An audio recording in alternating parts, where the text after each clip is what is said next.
আলাইকুম। ভারতে যমুনা নদীর পানি বেড়ে তাজমহলের দেয়াল পর্যন্ত পৌঁছে গেছে, ভেসে গেছে সুপ্রিম কোর্টের চত্বর। শুধু তাই নয়, রাজধানী নয়াদিল্লির অলিতে গলিতে থই থই করছে পানি। অস্বাভাবিক বন্যা দীর্ঘ প্রায় 50 বছরের রেকর্ড ভেঙেছে। দিল্লি শহরের জনজীবন পানিতে নাকাল অবস্থা। এখন প্রশ্ন হচ্ছে, যমুনা নদীর এই বন্যায় বাংলাদেশের কোন কোন জেলা প্লাবিত হবার আশঙ্কা আছে? বাংলাদেশের যমুনা নদীর তীরবর্তী গ্রামীণ জনবসতিও কি হুমকির সম্মুখীন হতে চলেছে?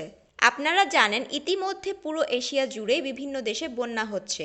সেই প্রভাবে বর্তমানে তিস্তা নদীর পানি বৃদ্ধি পাওয়ায় নীলফামারী ও শিবগঞ্জ বন্যায় কবলিত হয়েছে।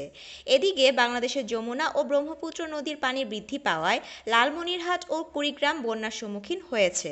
মূল যমুনা নদীর উৎপত্তি হিমালয়ের মুসৌরি পর্বতশ্রেণীর যমুনোত্রীর হিমবাহ থেকে, যা ভারতের উত্তরপ্রদেশ থেকে প্রবাহিত হয়েছে।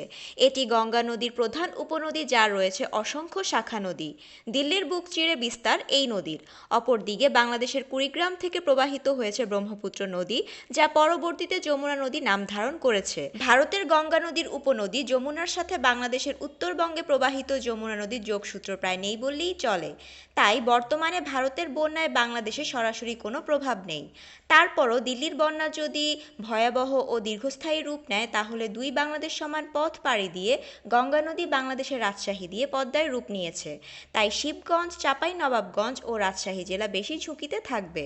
দিল্লি ও দক্ষিণ এশিয়ার চলমান বন্যা দীর্ঘস্থায়ী রূপ নিয়ে বাংলাদেশ দিয়ে বঙ্গোপসাগরে নেমে যেতে চাইলে বাংলাদেশের উত্তর ও মধ্যাঞ্চলের গ্রামগুলি দীর্ঘমেয়াদে পানিবন্দী থাকতে পারে।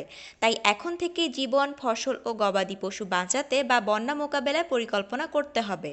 আল্লাহ তাআলা বন্যায় কবলিত জনজীবন দ্রুত স্বাভাবিক করে দিক, এই দোয়া করছি। আল্লাহ হাফেজ।